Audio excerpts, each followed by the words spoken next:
Good afternoon, everyone. Good afternoon to you folks out there on the DVD program. Before I get into my sermon, I want to mention that those of you that do receive our DVDs and they're not broken, that if you ever do receive one that is broken, if you will call our number at 865-774-8485 and just let me know that your DVD has been broken and we will replace it. I apologize for that, but we've been having a horrible time with the post office breaking our DVDs. We estimated at one time maybe close to 50% of them. And we could send them out in the cardboard packages, but there's a big difference between 0.019 cents and a couple of dollars for each one, so we have to continue to try to do that. But I know some of you are listening to our DVDs, and we will replace those for you if you just ask for it. You know, there's something about human beings. They don't want to take a warning. They ignore it. And I can give you some examples. Many times as we travel on the highway, we see a sign up ahead, and it says, right lane or left lane closed. All right, then once I find out what lane is closed, then I move into the other one. But invariably, there's going to be that group of people who will pass you and go as far as they can, and then they'll put their little blinker on. Please let me in. I didn't realize, you know, that the road was closed. Of course they did. That's just human nature. We have a tendency to ignore signs and warning signs. I know back in West Virginia when I was growing up, it was before the interstate system got started well. We have a lot of back roads, and they are curvy roads, believe me. And one of the things that the highway department would do to try to help you along the way, they would put warning signs up. Yellow signs with black arrows pointing, this curve goes this way. And it would behoove you to take it at 25 miles per hour. When I was a young man, that was a temptation to me, because I thought I was a good driver and I can take that at 55. And so I would try it. Many times you might just lose control, and we had people that was constantly ignoring those warning signs, and over the mountain they'd go. So here comes the tow truck, and they have a big tow bill and repair bill simply because they ignored the warning signs. I remember growing up under our sink, there was a can. And that can had a big skull and crossbones on it. Well, that meant poison. It was lye. They had lye, and I don't know if they still use the stuff now or not, but it was powerful. And it was something that you needed to keep away from children and be very, very careful about it. Many medications have warning signs. Practically every time they give you a prescription, they've got this long list of warning signs. It scares me to death if I start reading them. So I think I'd rather die than take this stuff because it's going to kill me anyway. But anyway, we ignore those signs, and many times we'll go ahead and take the medication because it does focus on the particular problem that we're having at that time. But we do have a tendency to ignore warning signs. I remember years ago, they gave us some warning signs for cancer. I think a sore or wart that changes, lump or thickening in the throat. There were 7 of them. And a lot of people will ignore those signs and just say, well, that can't be happening to me. When in essence, a lot of times it is happening to them. So the point is that sometimes we have warnings about things that are going to take place. Now, the Bible is filled with warnings. You go all the way back, even in the book of Genesis, and we start seeing various warnings to God's people. Because we realize that one of these days, this whole system, this whole society that we live in is going to change. And we realize, or at least we do, God's people do, and I hope that the people that listen on these DVDs will realize too, this is not a real world we live in. This is a world that developed because 2 people decided they weren't going to obey God's commandments. And so all the results, because of that decision, is bad. And it has to be changed. So it's just a matter of time. So God has constantly been warning people, don't follow that way, don't go that way. Here's the way that if you want to be happy, this is what you need to do to be happy. and to at least have some success in your life. But the majority of people ignore it. They don't want to hear what the Bible says.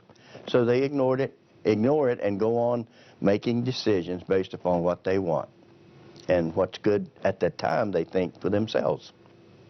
You can see warning signs in everything. You can see warning signs in your marriages as they begin to drift away and grow colder. You can see that. But a lot of people ignore it and don't do anything about it. So as I said, the Bible is replete with warning signs. Now, Peter understood how human nature would be.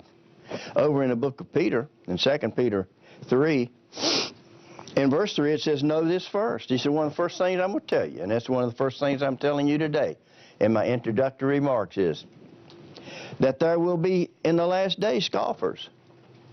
People that scoff at the warnings. Now, we keep telling people that Christ is coming back. We keep telling people that we're living in the last days. You think they believe us? Doubtful. Their philosophy is, where's the promise of His coming? For since the fathers fell asleep, all things continue as they were from the beginning of creation. Things haven't changed that much. We still have bad weather. We still have famine, pestilence, disease. We have wars and rumors of wars. So things haven't really changed. So what do you mean telling me that Jesus Christ is going to be coming back to this earth? That's foolish talk. Besides, there isn't even a God anyway, most people are saying today. They don't believe that there is a God. They don't believe that this is inspired word. So they ignore it. They don't read it anymore.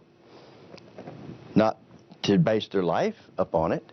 They may read it as a philosophical book or some verses that have been inspired by some minister that's telling you how much God wants to bless you if you continue to send Him 30 and 40% of your income. And but they don't fit into the whole plan of God. So men scoff. Now, the question I want to ask today is, do you and do I scoff at these warning signs? And I want to focus on that today. Will you acknowledge God's warnings and act upon them if you see them coming? Because Paul said, now it's almost 2,000 years ago that he said this. So it would make me believe that, hey, after 2,000 years, it probably isn't going to happen anyway. So that's what the scoffers say. Sure, Paul said in the last days, perilous times will come.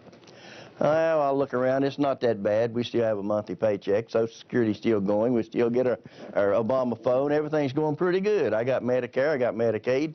I got the checks. I got welfare checks. I've got food stamps. Everything's all right. We're not fighting. ISIS is still over there killing people in the Middle East, but they haven't gotten over here quite yet. A few isolated incidents, but we don't have to face that around here. It could never happen to us, not in our own hometown. I think that's what they said over in Chattanooga, too, not too long ago. But it happened, and it can happen just about anywhere. So, yeah, perilous times are going to come. He said men will be lovers of their own selves. And he outlined a whole lot of conditions that would be extant in these last days. That's a warning. To me, what I saw growing up in the 50s, I saw people that were patriotic. When we went to school, we all stood up in the morning, put our hand over our heart. I pledge allegiance to the flag of the United States of America, to the republic which stands one nation under God, indivisible, liberty and justice for all. We did that every day without thinking about it. I saw the flag. Every time I see the flag today, it sends cold chills over me. When somebody sings an inspirational version of the Star Spangled Banner, it brings tears to my eyes. Do they do it today? They don't honor the flag. They don't honor the country. They don't honor the people that founded this country. We used to have pictures. I can still remember a picture of George Washington on the wall, and about half of it was finished. The bottom of it was white. You've probably seen that same picture. They never finished it, but I remember George Washington. We used to color on President's Day pictures of Lincoln and Washington, and we studied history, and we understood where we came from. We understood how this country was formed and the basic principles behind it. They don't know that today. We've gotten further and further and further away from it. So when I saw and I see the way it was, the patriotism, that we once had, and the way I see it now, where people will burn our flag, and where they will have disrespect toward our veterans and toward the various traditions of our country as a whole. It shows me that we're changing. And the administration has succeeded in fundamentally changing the United States of America. And as the leaders go, so go the people. So I see the change taking place. I read it in the Bible. It says this is going to happen. And then I see it happening in the news. That's a warning sign to me. It tells me that Jesus Christ's word is true. It's going to be fulfilled. It will take place. Yes, it's been 2,000 years since Paul and the apostles wrote their books. But time passes very, very quickly. For us, those 2,000 years are just like a blink. We weren't there. But there's 60 and 70 years that we've lived, I can guarantee you that's gone by like a blink of an eye, like a weaving door, like a shadow. It doesn't take time. It goes by very, very quickly. So he said one thing. He said in the last days they'll forget my name.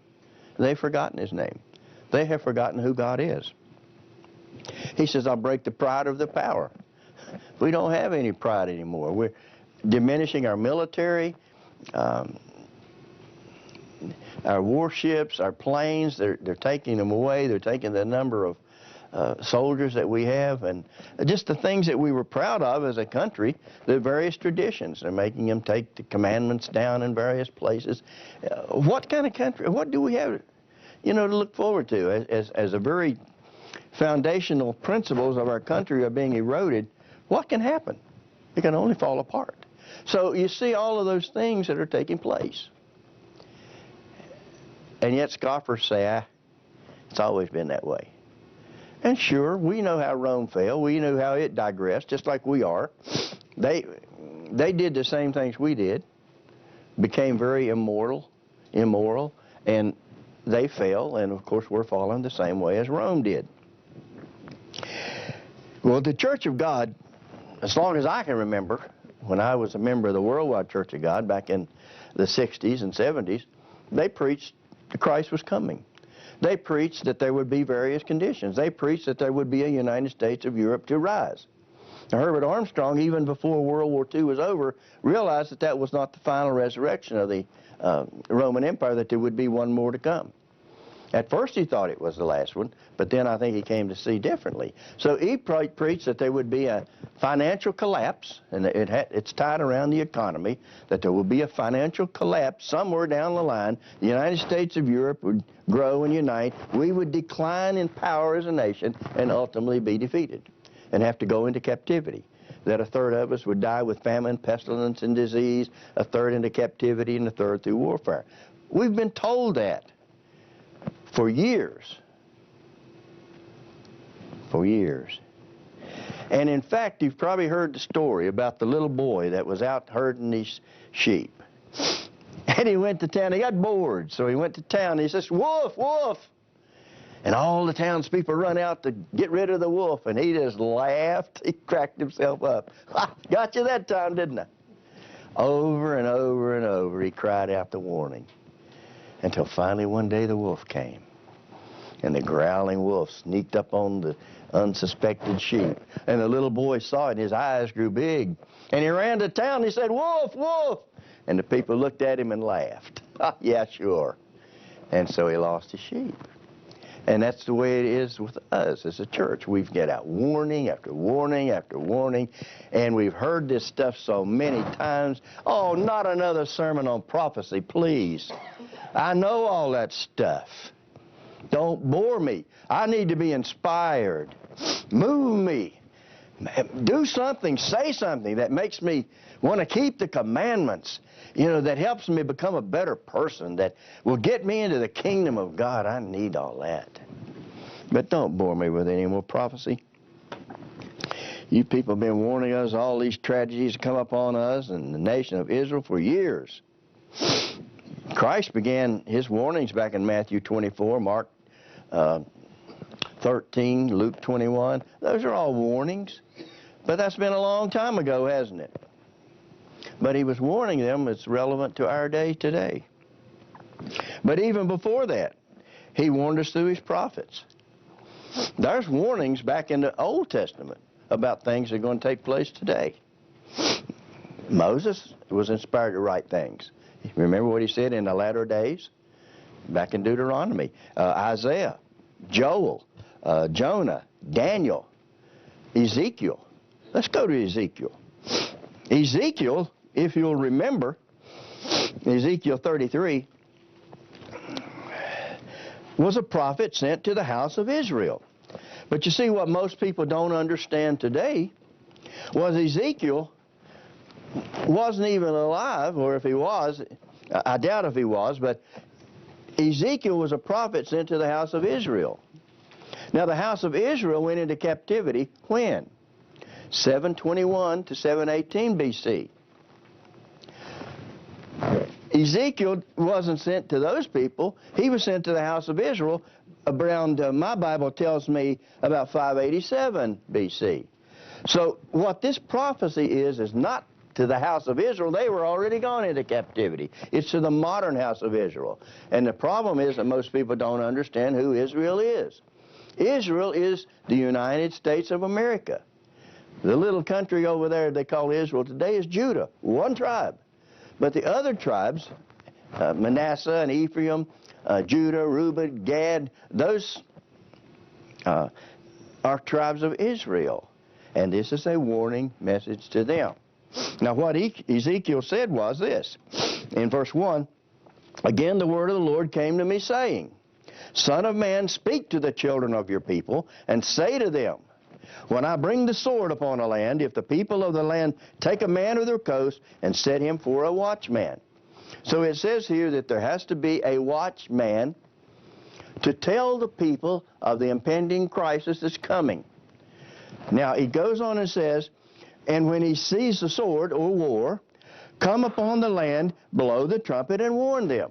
They warn people by having the shofar horn, and they would put people up on high mountain ranges so they could see in the distance. And when the impending army came toward them, then they would blow the warning, and the people would immediately assemble together, protect themselves, or flee, or whatever they had to do.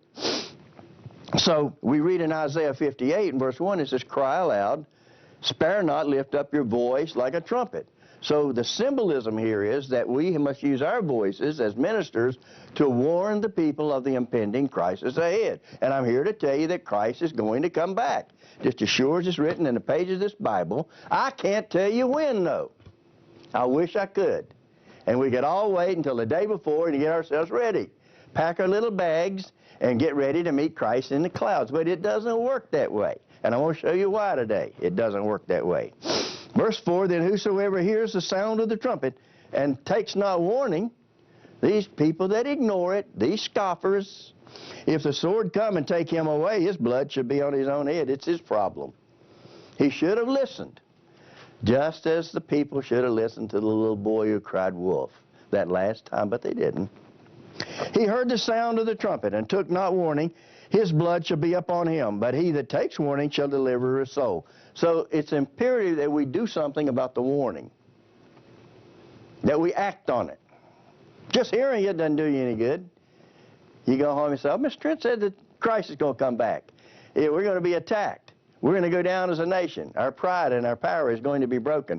We're going to be, the power of this holy people is going to be scattered. That was interesting stuff. Well, why does he tell you that? Why does Mr. Smith and Mr. Taylor, why do they give sermons on prophecy? So we can do something about it. So they'll be working on it.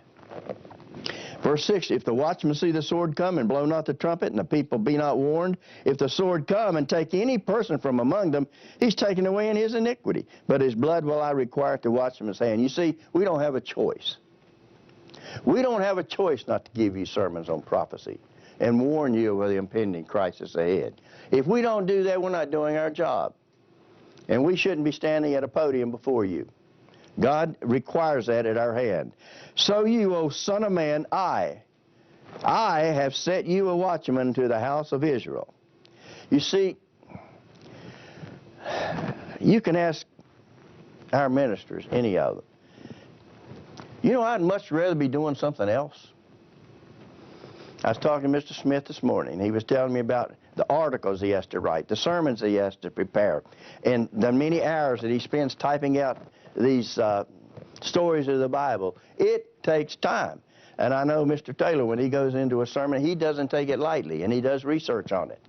And I know many times I'll be sitting on the couch, and my wife says, what are you doing? I say, I'm getting a sermon, or I'm trying to prepare a Bible study, or I have to do the tithes and offerings and do a deposit. I have to edit an article Mr. Smith has just sent me, send it to Mr. Tinkler, who posted on the website. It's not an easy job. But we see, God appoints his ministers. Now, God didn't send down a message to me and say, I want you. Some man ordained me, and some man ordained other ministers too. But we believe it's of God. Those men are of God, and those men serve God, and God gives them that prerogative to choose, to appoint. And once those men are appointed, then they have a tremendous responsibility to do what they're supposed to do. And we try to do that. So I have appointed you as watchmen. We don't have a choice. We have to do it. And he goes on down, and see how much of this I want to read to you. Well, he goes on and says, if you repent and turn, you can. But even if you're righteous and you slip away, he says, your righteousness is not going to do you any good. It's a matter of maintaining your righteousness at all times. I've known righteous people that committed horrible, heinous acts. If they repent of that, God forgives them. If they don't and continue to slip and fall back into the world, then they're done. It's as simple as that. You have to turn and you have to change. So, Ezekiel sent that warning to the house of Israel. He was been a watchman to them, and we're reading it. I'm reading to you what God inspired Ezekiel to write. Warnings about these last days. Warnings to the house of Israel. You can go back to the earlier part of that, and he talks to you about it's chapter 5, I believe it is, where he talks about a third of you dying with pestilence, a third with famine, a third with disease. Just what I told you. The same thing that Christ had already or inspired in Ezekiel that he gave later on. So you see, it's going to happen. And I hope that we can all see that. Now,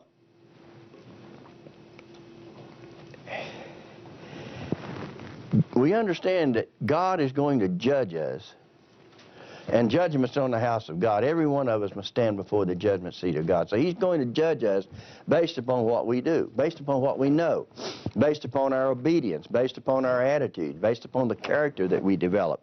God is going to judge us according to that. Now, back in Exodus 20, and most of you should know that Exodus 20 is where you find the what? The 10 Commandments. Well, God is a jealous God. Now, he's not a jealous God in the context of a person seeing someone being awarded something or getting something and people be jealous in that context. No, God is jealous in a different way. God is jealous in that he doesn't want us to worship false gods or to break his commandments or do anything that would hurt us. So when we do and we drift away from that, then God gets upset with us. So God gave the 10 Commandments, and the very first thing that he told them, I am the Lord your God. I, and no others. You shall not make unto you any graven images.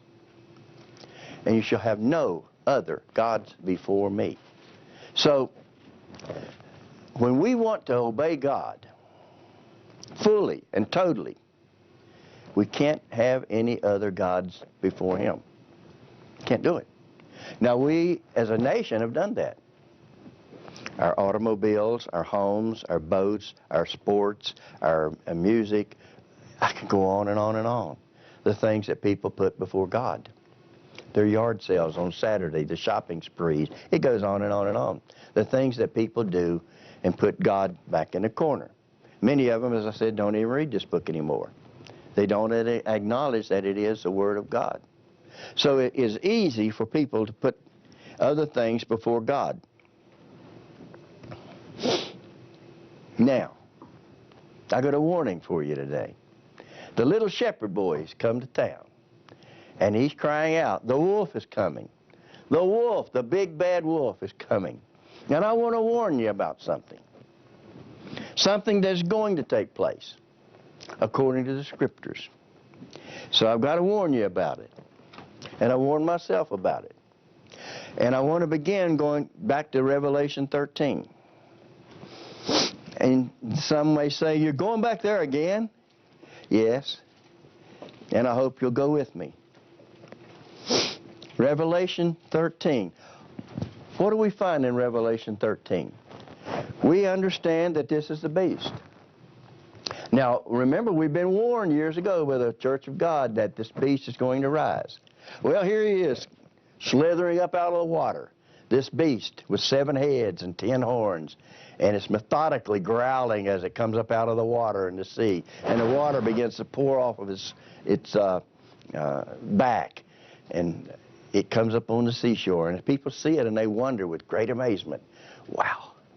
Well, we understand that the beast is a nation, a powerful nation that has 7 heads and 10 horns. There'll be 7 resurrections of it, and in the end time, the last head will have 10 resurrections of that, and they're going to be coming together. Now, what I want to read to you is beginning of verse 4. And the people worshiped the dragon, which gave power to the beast. And they worshiped the beast, saying, who is like it? You know, once this United States of Europe comes together, the people are going to stand in awe. They're going to be amazed that Germany, just back in the 40s, was in rubbles. And now here it is, the most powerful nation on earth. Yeah, they're going to be amazed, all right. They're going to see the Nazi goose step as it begins marching through in unison through the streets of Berlin and other places. And then they begin to spread out, and they begin to take the territories, just like they did in World War II. And the world's going to be amazed. How can this happen? I thought we had Germany under control. I thought we brought Russia in so that they would control them over there. Not so. They worshiped the dragon who gave power to the beast. And they worshiped the beast, saying, who is like the beast? Who's able to make war with him? And there was given unto him a mouth speaking great things and blasphemies. Oh, listen. That war-making machine, they don't acknowledge God, not one bit, and they blaspheme his name. And they worship those who take the name, the vicar of Christ. They take the very name of God. Is that blasphemy or not? Attributing what God has done to Satan and his demons. And power is given unto him to continue for 42 months. That's 3.5 years, or 1,260 days, however way you want to look at it. Now, we understand that after the deadly wound was healed in 554 up to 1814, it was 1,260 years. But we also understand the other side of the coin, that during the tribulation, it's going to last 3.5 years as well. So it's dual in the meaning there. And he opened his mouth in blasphemy against God, to blaspheme his name. Yeah, they took his name and attributed it to some man who wears a little beanie on his head, and his tabernacle, and them that dwell in heaven. And it was given unto him to make war with the saints. They're going to persecute God's people, to overcome them. And power was given to him over all kindreds and tongues and nations. It's going to be a worldwide thing. And the people will obey it. They will yield to it, or they'll die.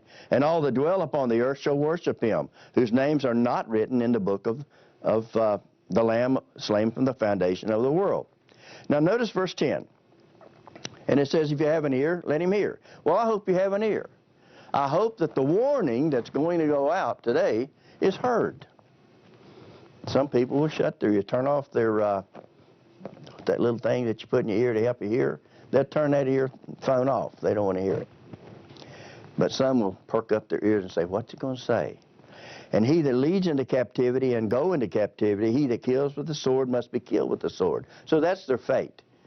Even though they may persecute God's people, they may kill them, they may torture them, they too are going to have to face that too. But notice what it says here. Here is the patience and the faith of the saints. What is the patience? And what is the faith of the saints? That's us. That's God's people, those that have his Holy Spirit. And it says here is the patience. Well, flip over to Revelation 14. Your Bible explains itself. Verse 12. Here is the answer to that. Here is the patience of the saints. Here are they that keep the commandments of God and the faith of Jesus. So during this tribulation, during this torture, during this time of trouble, God's people, the elect, will still be keeping the commandments. Now, they may be killed for it, but they'll still be keeping those commandments. Now, let's go over to Luke 21. What am I warning you about? Where's the warning? What is it you need to be watching out for? Luke 21 and verse 7. He goes through here and he gives some of those warnings, the signs of the end. Take heed, you don't be deceived by false prophets, verse 8. Wars and rumors of wars, in verse 9. Nation rise against nation, kingdom against kingdom, verse 10. Earthquakes, famine, pestilence, disease, great signs from heaven, verse 11. But before all these, they shall lay their hands on you, maybe put you in handcuffs, and persecute you, delivering you up to the synagogue and to the prisons, being brought before kings and rulers, because you believe me, because you're keeping my commandments, for my name's sake. And it shall turn to you for a testimony. You know, when you testify in court, what is that? It's a testimony. So when you go to court and you answer, then that's your testimony. And he says, don't worry about it in verse 14. Don't settle in your hearts not to meditate before you go in there. Because in verse 15, I'll give you a mouth and wisdom. He said, I'll put it in your mind what to say, which all your adversaries shall not be able to gainsay nor resist. Now notice verse 16. And at that time, when these things are happening, when you're being persecuted, you may be brought to court. You may have to give an answer to why you are keeping the Sabbath, because what did we read? All those that didn't honor the beast are going to be persecuted. Now the mark of the beast is Sunday worship. Sunday worship and worship of the pagan holidays. That is the mark of the beast. Now, God's mark is the Sabbath. It's a sign that identifies him and his people. So, you're going to be called into question for that. No doubt. No doubt. You're going to have to. And it says in verse 6, and you shall be betrayed both by parents and brethren and kinsfolk and friends. And some of you shall they cause to be put to death. Now, I pray that it's none of you. I pray that it's not me, but I pray it's none of God's people. But I can't take that out of the Scriptures. It says some of you may have to give your life as a testimony. And I feel sure that if you do, God will give you the strength to do it. Just as Daniel was thrown into the lion's den, and Shadrach, Meshach, and Abednego into the fiery furnace, and Paul into the lion's den. God gives you the strength. And to Peter and the other apostles that were impaled on stakes, some burned alive, some beheaded. I don't know how they'd choose it. If it was me, I would hope it would be in a quick hurry. Get it over with. And you shall be hated of all men for my name's sake. But there shall not a hair on your head perish. Now notice what it says again. In your patience possess your souls. How do you possess your eternal life? What did we read in Revelation 14, verse 12? Keep the commandments. This is the patience of the saints. Keep the commandments. Not going to be easy to do. You're not going to be able to do it on your own. Do you really think that you can make a change in your character without God's help? It's impossible. The whole nation of Israel couldn't do it. It says it wasn't mixed with faith. They could not keep the commandments because of what? They didn't have God's Spirit up here. They had not repented. They hadn't been begotten by God's Holy Spirit, and they couldn't do it. And God gave a whole nation as an example. But we can. We can keep God's commandments through the power of His Holy Spirit in our minds. In Luke 14, remember the scripture? Thou shalt have no other gods before me. Luke 14, verse 25.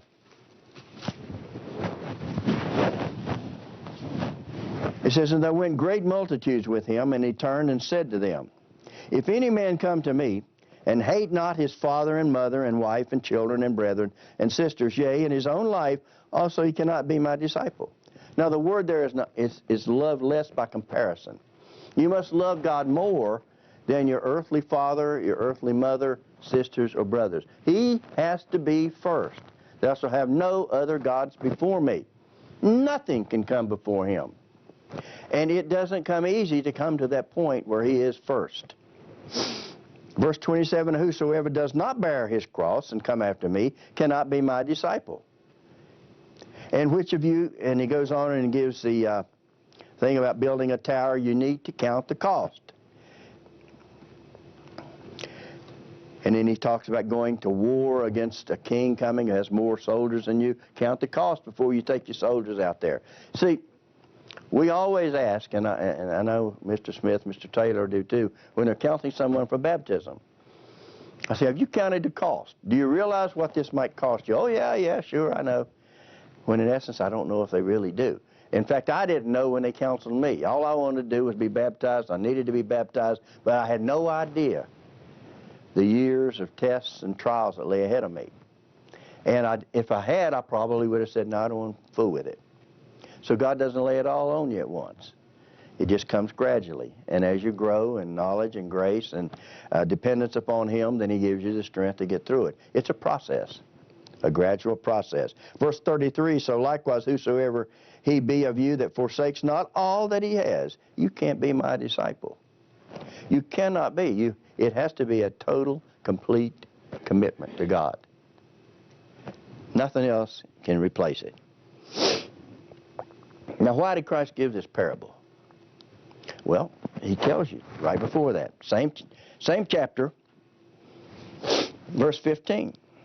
And when one of them that had sat at meat with him heard these things, he said unto him, blessed is he that shall eat bread in the kingdom of God. And we heard those that are going to be eating bread in the sermonette today and what it means. Well, we're going to eat bread in the kingdom of God with Christ, and blessed are those who do that. Then said he unto him, a certain man made a great supper and bade many. And he sent his servant at supper time to say to them that were bidden, come, for all things are now ready. And they all with one consent began to make excuses. I mean, he called these people. And the calling went out. And they understood the calling. And the first one said to him, but I bought a piece of ground, and I must needs go and see it. I pray you, can I be excused? He had possessions. And he put those possessions first. And another said, well, I bought 5 yoke of oxen. I've got this job. I can't take off for the feast. I can't take off for the Sabbath. I'll lose my job, and I have to take care of my family. And I go and prove them. I pray you, can I be excused?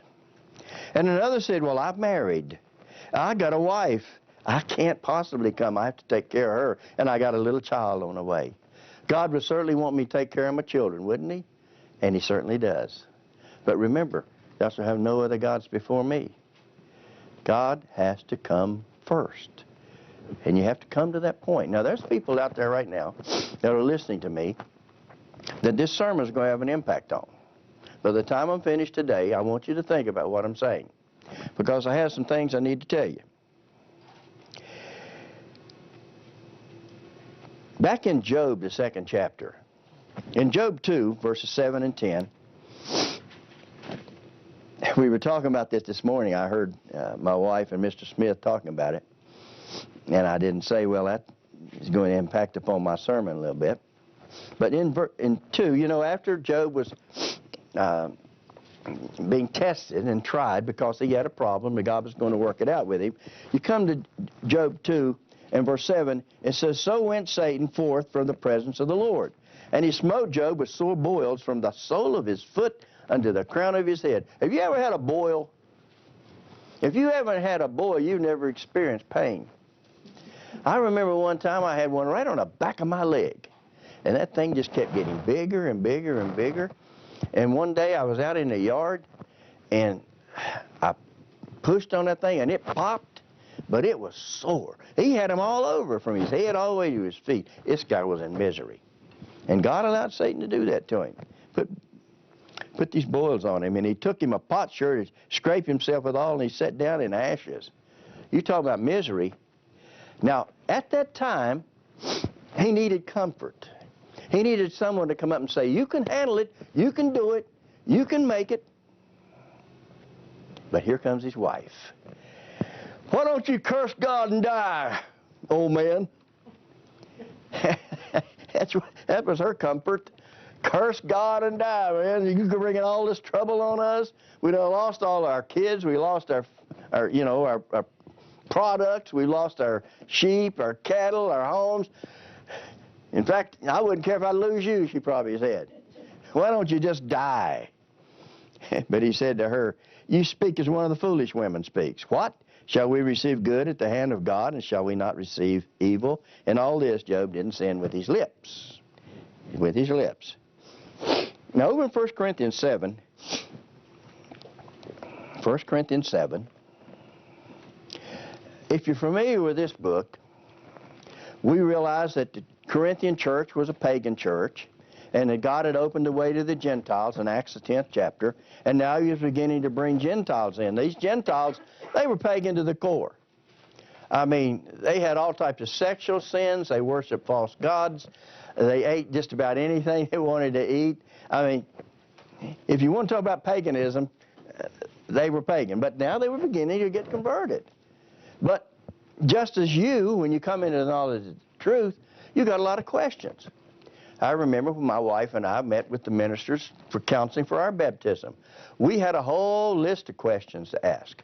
And we sit there for hours and went through those questions, and they explained from the Bible our answers. Well, that's what Paul is doing here in 1 Corinthians 7. Now, there were a lot of them in the church, and they had questions about their marriage. They were wondering, what should I do? There were some virgins in the church, and they want to know, can I marry? Is it okay? And then there were people who, both members of the church were in the church, and then there were some who had one member in and one that wasn't a member. So they had questions. How are we supposed to handle these situations here as far as our marriage is concerned? So we begin reading in verse 25. And Paul says he's going to address the issue of the virgins. Now, concerning these virgins, he says, I have no commandment of the Lord. In other words, God didn't just actually command him anything. He couldn't go back and look in the Old Testament and find out how to answer them. But he says, I do have God's Holy Spirit, and I think I have wisdom enough that I can answer you in this question. He says, I give my judgment as one that has obtained mercy of the Lord, and I'm faithful, and God knows that I'm faithful. But notice what he said in verse 26, I suppose, therefore, that this is good for the present distress. I say that it is good for a man so to be. What distress? Well, you have to think about the time setting. My Bible says around 59 A.D. Now, we know what happened in 70 A.D. In 70 A.D., the Roman army came in, and they destroyed the temple, and they just crucified thousands and thousands of Jewish people. So they were under distress. They were under attack. Christians, many of them were having to meet in their homes in secrecy at that time. And so he says there's a lot of distress at this present time. Now, 2,000 years later, I could probably tell you the same thing. We're living in a stressful time. We're all stressed out. You ever hear that expression? Ha, I've had it. I'm exasperated. I'm all stressed out. I'm having all these financial problems. I'm having problems with my kids. I'm having problems with this and that. I'm having problems with the government. And it goes on and on. So he said in verse 27, are you bound to a wife? Answers the question. Do you have a wife? He said, don't seek to be loosed. If you have a wife and she's pleased to dwell with you, stay married. Are you loose from a wife? He says, don't seek one. Keep the context of what he's saying here and why he's saying it. There's trouble. The Roman army was going through the streets. They were looking for Christians. They were wanting to persecute them. They were trying to destroy them. They were crucifying them. But if you marry, you haven't sinned.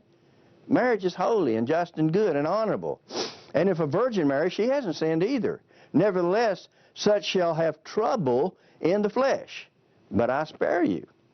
Because once a virgin marries, then she has troubles. She has a husband she has to worry about. She may have children later on that she's going to have to worry about. Would you want to bring children? I wouldn't want to bring children into this world today and send them off to school to be bullied and send them to some of the problems that people have to have through the social media and some of the problems that we're having. So he says, it's okay, but you're going to have problems if you do. But this I say, brethren, time is short. At this time, no doubt Paul thought that Christ was coming back during his time. So he says it's so short. Now, I could tell you now, a couple of years, Christ will be back. I'd be a false prophet because I don't know when he's coming back. But I look at the signs that tell me that we're getting close. So I can say time is short. Well, what's that relative to? A year? 10 years? To me, 70 years is short. Now, I'm getting ready to have my 73rd birthday. That's short. As far as I'm concerned, it's gone by like that. So, time is short. I think Christ surely will be back before another 73 years, but I can't tell you for sure. So he's telling them time is short. He thought Christ was coming at that time. It remains that both they that have wives be as though they had none. He says, you'd be better off if you didn't have anybody to worry about. Take care of yourself. And they that weep as though they wept not, and they that rejoice as though they rejoice not, and they that buy as though they possess not. He continues to go on. And they that use this world as not abusing it, for the fashion of this world passes away. But I would have you without carefulness. He said, I don't want you to have to worry about anything. He that is unmarried cares for the things that belong to the Lord. It's easier for a single man to be able to prepare sermons and so forth as it would be for a married man, particularly if you have married responsibilities, and particularly if you have children to try to rear and to read little bedtime stories and to discipline them as they go along. A single man kind of works out his own schedule, if possible. That's what he's saying here. He that is unmarried cares for the things that belong to the Lord. You can focus on God's attention more, how he may please the Lord. But he that is married cares for the things that are of the world, how he may please his wife. And that happens. What married man that cares anything about his marriage doesn't try to please his wife from time to time? If he doesn't, then he doesn't see the signs. You need to be able to do things to help your wife. I help my wife. I help her with the dishes. I help her with the vacuuming. I help her sometimes hang clothes if she needs me to go out and get them. I empty the garbage. I try to do things to help out. She wants to go shopping, I take her. And I'll drop her off at the store, and she goes in, and I'll say, when you come out, give me a call. I'll come pick her up the door if I can. And that keeps us quite busy, believe me. No, we do a lot of things together. And you have to care for that. You have to be concerned about it. Now, Luke 8, back in the Luke.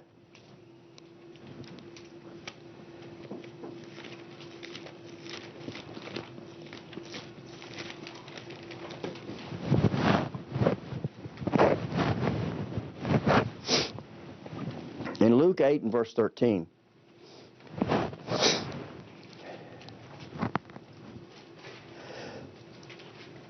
They on the rock are they, which, when they hear, receive the word with joy, and these have no root, which for a while believe, and in time of temptation fall away. Parable of the sower. And that which fell among thorns are they which, when they have heard, go forth and are choked with the cares and riches and pleasures of this life. And that's what happens. You put those things before God, and as a result, it chokes it out. And you don't bring fruit to perfection. You fall short. But that on the good ground are they which in an honest and good heart, having heard the word, keeping it, brings forth fruit with patience, with keeping of God's commandments. So you see, the cares of this life can keep you from entering the kingdom of God. Now, Peter said back in 1 Peter 3, in 1 Peter 3, we were back in Peter earlier, but Peter had a wife, so Peter understood some things about marriage. In 1 Peter 3,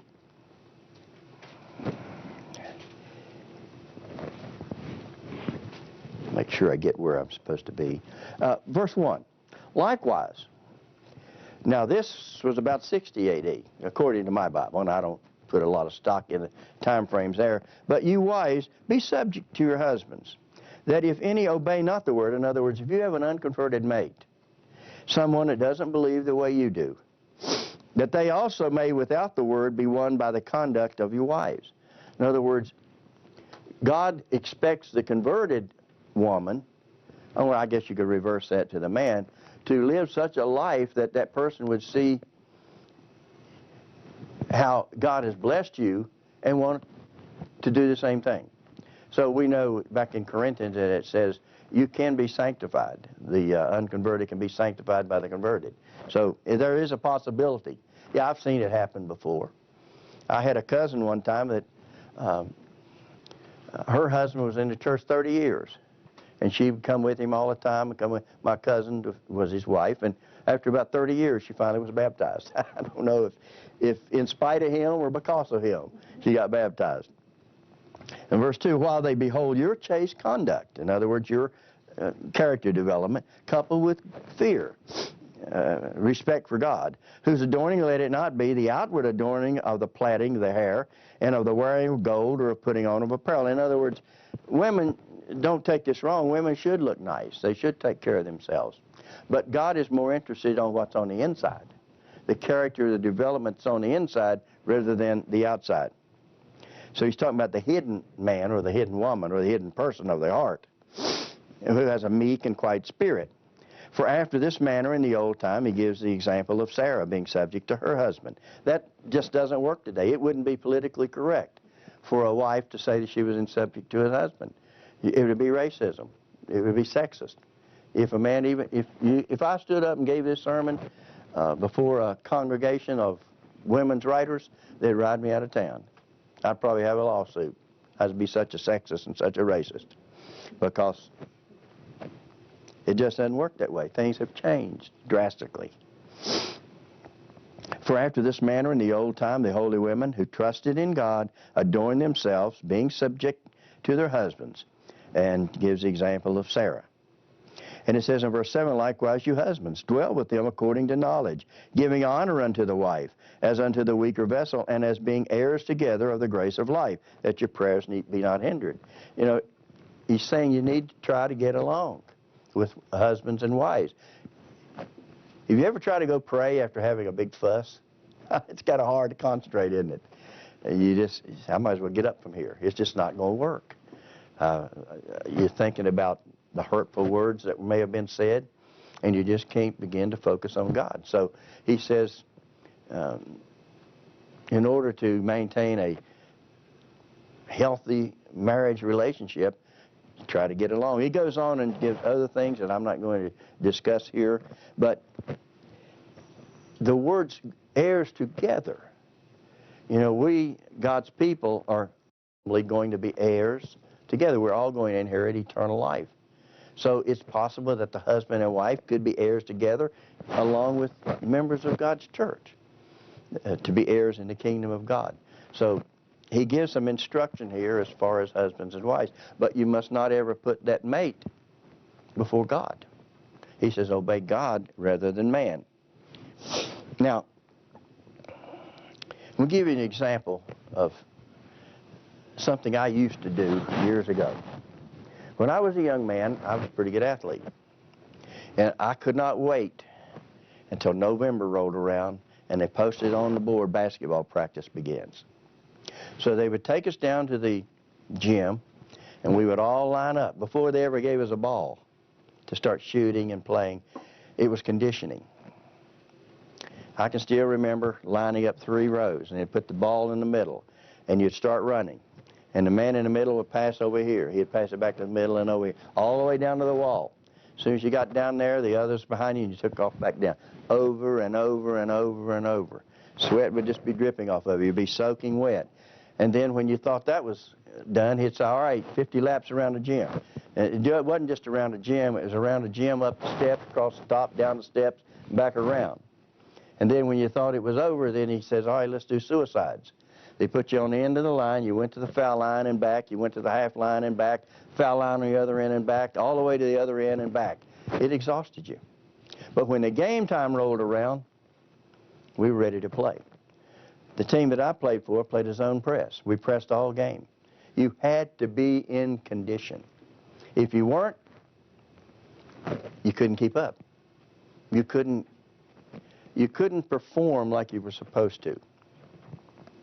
Now, when I went to college, my first couple of years, we continued that conditioning. But my senior year rolled around, and by then I had a wife and I had a son. And they moved on campus.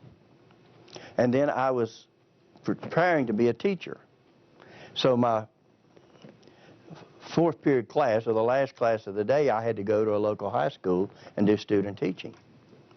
So I went out to do the student teaching, and by the time I got back, the conditioning was over. So I'm sitting on the bench, cold, hadn't worked up a sweat, hadn't been participating in the conditioning or whatever, and when Coach put me in the ball game, in the first couple of minutes, I was exhausted. Now, why am I telling you that? I'm telling you that because you're going to play the game the way you practice. So we are playing the biggest game of our life right now. We are preparing for eternal life. If you wait until it's too late to start making the changes, when the time rolls around, if you don't practice, you're not going to be able to do it. Now, that tells me over in Matthew 25, it said those 5 virgins, here's what happened to them. 5 of them went in. And 5 of them, oh, let me go get some oil. In other words, let me go get in condition. Too late. You see, you've got to be doing it now. And that's the warning. As we prepare for Christ's return, we have to be conditioning ourselves for the hard times. I wonder how many of us, if we aren't praying every day and studying every day and growing in the knowledge of grace, if we aren't doing that and you're brought before the magistrates and they threaten you with death if you don't turn against God, if you haven't been living that way now, how will you respond at that time? You see, you've got to be conditioning. You've got to be making decisions. Now, I said there's people out there listening to my voice. There's a lot of you out there right now that know what I'm saying and what our minister's saying is the truth. But you won't do anything about it because you got a husband, you got a wife, you got a family, you're used to keeping Christmas, you're used to keeping Easter, you're used to going to church on Sunday, but you can't change. Why? Because you put them first. You don't want to hurt your family. You can't take the presents away from the little kids. How could you ever do that? How could you ever not dress them up on Halloween night? God says it's wrong. He says, learn not the way of the heathen. You see, the world can come at you from that perspective. How can you do that? How can you not, how can you be so cruel? Well, God says, have no other gods before me. So we got to practice that now. I came to the conclusion years ago. I did not want to stop coaching. I did not want to. It was my greatest goal. I wanted to coach so badly, and yet I could not get out of the Sabbath. I could not justify it. So I had to come to the point that I had to quit. And I don't regret it one bit, because now looking back, it's just a blur. What I did and the decision that my wife and I made to keep God's commandments, to keep His Sabbath, to keep His holy days, to put Him first. And my wife and I concluded a long time ago that if one of us would leave or one go in the other direction, God has to come first in our lives. We had that decision to make. And we agreed. We were married before we ever came into the church.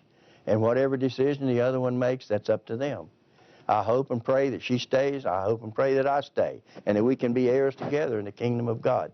But we cannot allow our family to take us out of the kingdom. We cannot do it. So I'm saying now, the warning is, and to you folks out there, you got to do something about it. You can't just sit back putting it off, because time is short, and Christ is going to come back. And it's going to get a lot worse than it is now. I just read to you the persecution that's going to come. Those words are true. It's going to happen, just as sure as I'm standing here before you. And the time is going to come that possibly our own family could turn against us. But remember what we read in Revelation. In your patience, possess your souls.